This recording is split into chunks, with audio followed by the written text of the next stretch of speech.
একই দিনে ভেনেজুয়েলার নতুন প্রেসিডেন্ট হিসেবে শপথ নিতে যাচ্ছেন দেশটির vice president Delcy Rodriguez. Nicolas মাদুরোকে আটক করার পর এবার কলম্বিয়া, কিউবা ও মেক্সিকোকে লক্ষ্য করে কড়া হুমকি দিয়েছেন যুক্তরাষ্ট্রের president Donald Trump. Subrata Gain জানাচ্ছেন।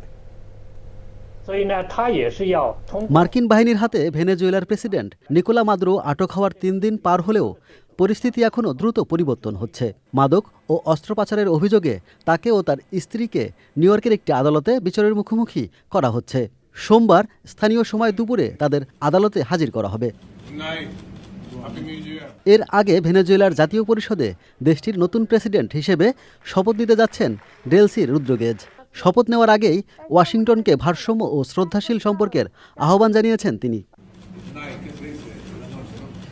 ভেনেজুয়েলার বিরুদ্ধে প্রয়োজনে আরও সামরিক পদক্ষেপ নেওয়ার কথা জানিয়েছেন ডোনাল্ড ট্রাম্প। শুধু ভেনেজুয়েলা নয়, কলম্বিয়ার প্রেসিডেন্ট গোস্তাভো পেত্রোকেও সতর্ক করেছেন ট্রাম্প।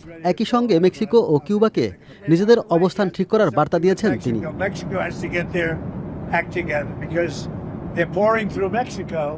ভেনেজুয়েলা পরিস্থিতি নিয়ে আজ জরুরি বৈঠক বসছে জাতিসংঘের নিরাপত্তা পরিষদ। বৈঠকে সাম্প্রতিক ঘটনাবলী ও আঞ্চলিক স্থিতিশীলতার বিষয়টি আলোচনা হবে বলে জানা গেছে। চীন ও ইরান সহ ক্ষমতাচ্যুত নেতার মিত্ররা মাদুরোকে মুক্তি দেওয়ার আহ্বান জানিয়েছেন। সুব্রত গাইন, চ্যানেল আই।